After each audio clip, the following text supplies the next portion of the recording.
Okay, so yeah, I mean, it's there. I mean, many Catholics are Democrats, and the reason why they are if we look at the Catholic population, they are Democrats. It's first of all the major reason why Catholics are Democrats. It's simply because the many of them are just Catholic for namesake. I would call them lukewarm Catholics. Some people call them as nominal Catholics, which means they don't care about Catholic faith at all. They are just baptized, and they are just for them it's just a ritual. For them it's just an identity that doesn't matter. So yeah, so in that sense, so that's the reason why many Catholics are Democrats. Similar is the reason why many Canadian Catholics vote for Justin Trudeau. It's simply because of that. Because there is no reason why you would vote for a president who says that pro life people are not welcome in my party, and he makes it compulsory that everyone who is in my party needs to be a pro choice person. That clearly showcases that if a Catholic majority country is voting them to power, that means majority of Catholics in that Catholic majority country are not Catholics. So that is the reason why you know that's the first and foremost reason why Catholics vote for Democrats. Second reason why Catholics vote for Democrats is that, let's say, even if they are this, so these are subnominal Catholics, or I would still call them lukewarm Catholics, but perhaps bit a less lukewarm Catholic would be those who go to the churches, pray to the God, and all these things are there, but they are selective in what they would do as a Catholic. So there are many Catholics who would go to the church and would yet call themselves as pro-choice, and these are crabs in the Catholic Church, in my opinion, because why do you and why are you? It's like there is a Bible verse in there's a Bible verse in the Bible, which states that if you follow the let's say if you follow one commandment, and let's say, like, thou shalt not commit murder, and if you don't follow the other commandment of, let's say, thou shalt not commit if you don't follow the commandment of thou shalt not commit adultery, behold, you defy the same God, because the person who said that thou shalt not commit murder is the same person who said thou shalt not commit adultery. So irrespective, so it's the same thing, the source is the same thing. So if you are a Catholic, whether your view on abortion is as it should be as clear and straightforward, and leaning towards the Catholic Church as the Catholic Church view on murder. So if you are saying that murder is wrong, then you have to say that abortion is wrong. If you are not saying, that Catholic Church would, it's like, you are denying whether murder is okay or not, or whether adultery is okay or not, and so on and so forth. But these are selective groups, so they would go to the church, they would pray at this point of time, etc., but they are selective in what they would be doing with regard, and what they would be believing as well with regard to the Catholic faith. So that is the second reason why many are Catholics. The third reason, which perhaps I would call this as a reasonable reason, is because for many time, the views of Republican Party as well as Democratic Party was not so divided. They were not very much divided when it comes to Republican Party as well as Democratic Party. They were usually getting along with it, and there were some Republicans pro-choice, hard to accept today, but yes, there were some Republican pro-choice, and then there were Democratic pro-lives as well. I don't know if there are Republican pro-choice today in any in the country, but definitely there is an organization called Democrats for Life. So what these Catholics who vote for Democrats say is that, yes, I am a pro-lifer, and it's simple. For them, it's like, I am, let's say, against guns, which as a Catholic you have a right to be. Like you can be against guns, or you can be for guns. So I am against guns and I am pro life, but I have to make a decision. So like for other matters, for most of the matters, I would be like, I would be a Democrat. Only in the matter of abortion, I would be a Republican. And so therefore I would vote for Democrats, because we have just two options. uh, and in my opinion, that also shows the way how you are channelizing this. Because I mean, if the way you are channelizing this, simply because of the fact that um, the reason you are simply saying that, okay, my view on guns is as unequivocal as my view on abortion. I mean, the view on gun is debatable. The view on abortion, we have to enter into debate to explain to a pro-choice, but for a Catholic it should not be debatable. So that's the reason. So again, this, according to me, it's not acceptable.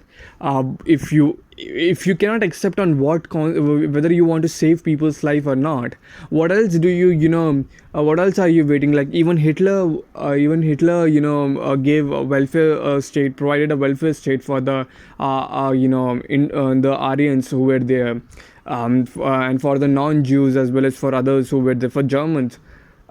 He provided a kind of, we went through with the People's Car, Volkswagen, and so many other stuffs. He did that. He did the development and so on and so forth. But at the same time, he did the Holocaust. So those who voted for, we condemn those people who vote for Hitler.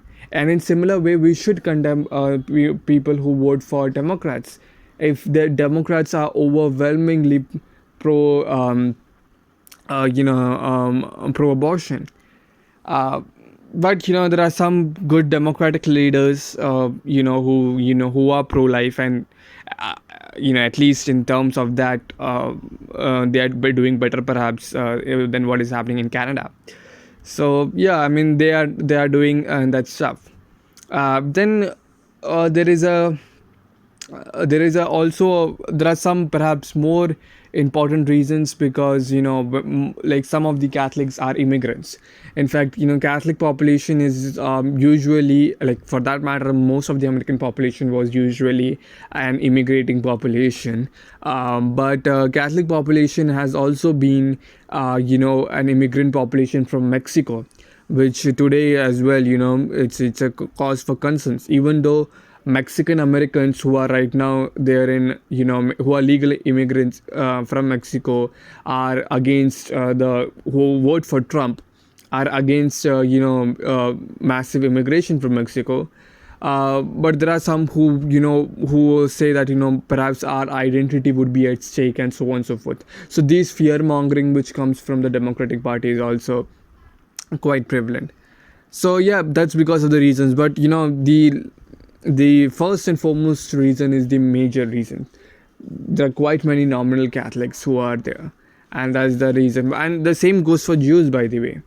Evangelicals, as well as Republican Party is more favors Jews more than Democratic Party does, and yet most of the Jews in America are Democratic. So and then there is also an aspect of social economic issues. Perhaps, in my opinion, the Catholics don't form propertied as well as business class organization in America, and therefore they would be working class organization in America, and therefore they would be dependent on various checks and other stuffs that they would receive from the state as a welfare state, and so therefore perhaps they would be voting that more in favor of, and that. Then there are there is also a reason. So the reason why the reason why big multinational companies vote for Democrats, as well as why workers vote for Democrats, is because for multinational companies, it's usually with regard to, let's say, the ban on China, like ban on Chinese imports. and other measures taken against Chinese imports, this would affect them more than what if you whether you give higher taxes or not. So that is important because they can anyway change their places of doing business and so on and so forth. It's when you are a multinational company, you can survive anywhere, but not all companies can survive anywhere. And so therefore the small companies and small business owners are the ones who are to whom Republicans usually cater. The large bigger ones don't need a political power per se to give them incentives to do business, but perhaps for on international level they would be wanting a pro liberalized policy for that matter, while the Americans perhaps would be saying that no, perhaps we don't want that much liberalized policy, we have to protect our American industrial and entrepreneurs as well. So that is an important thing to take into account. And therefore the work, because Roman Catholics usually form perhaps the working class, then the business class, and that would be also an option. But yeah, these are the steps we have to face, that with regard to pro-life issues. And with regard to, so in my opinion, I'm pro-life, and for me, with regard to issues on pro-life, this is something that's most important. With regard to the gay marriage and entire thing, most of the Catholics, I guess, in America, like at least a substantial majority of Catholics, are of the opinion that the issue of homosexuality is a matter of church. So they are definitely against homosexuality when it comes to their friend doing a homosexual act, and they would be saying him that not to do so, it's a sin. But they would to implement, and I guess many Baptists and Protestants are also of the same opinion, but to make sure that you force upon the state, and to make sure that homosexuality is illegal, that would be considering violation of separation of church and state and so on. So that's the reason why, I guess, uh, even amongst the some of the Protestant community who are overwhelmingly Republican, and that's the standard take on homosexuality being legal or illegal.